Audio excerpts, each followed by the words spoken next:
Harry and Meghan Markle have had a busy past few months launching their post-royal careers. They are also grappling with a flood of publicity after starring in a string of interviews. In each, they spoke candidly of their time with the firm, several times accusing the family of things like failing to help Meghan with her mental health struggles and racism against their newborn, Archie.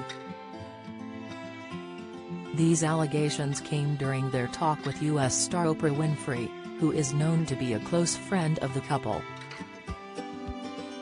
The timing of the interview, and the others that followed, could not have been worse. A month after the interview aired, Harry's grandfather, Prince Philip, sadly passed away. Throwing his schedule upside down, Harry made arrangements to fly to the UK to attend the funeral that took place on April 17. Despite having made the journey in the face of a number of coronavirus restrictions, many have remained highly critical of the royals' handling of the death, particularly in the US, where some commentators were enraged. Maureen Callahan, writing in the New York Post, condemned Harry after she claimed he had not privately visited the Queen during the time of mourning. She wrote, "Harry, once the Queen's favorite grandchild, never visited with her privately before or after the recent burial of her husband, Prince Philip. Whether he asked and was denied or never even tried, the public perception is the same." Harry's relationship with the Queen, once so close, has been grievously harmed by his and Meghan's repeated public betrayals.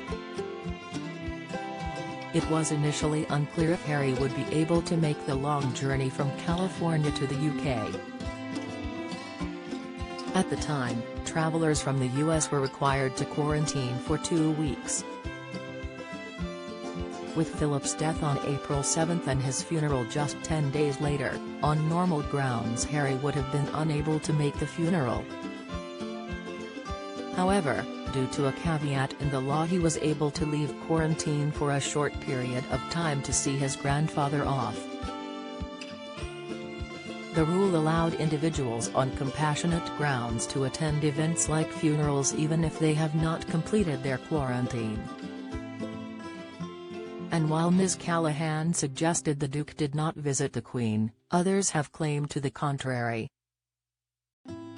Omid Scobie, a friend of Meghan and Harry and author of their biography, Finding Freedom, reported that sources close to the prince said he had had private meetings with his grandmother.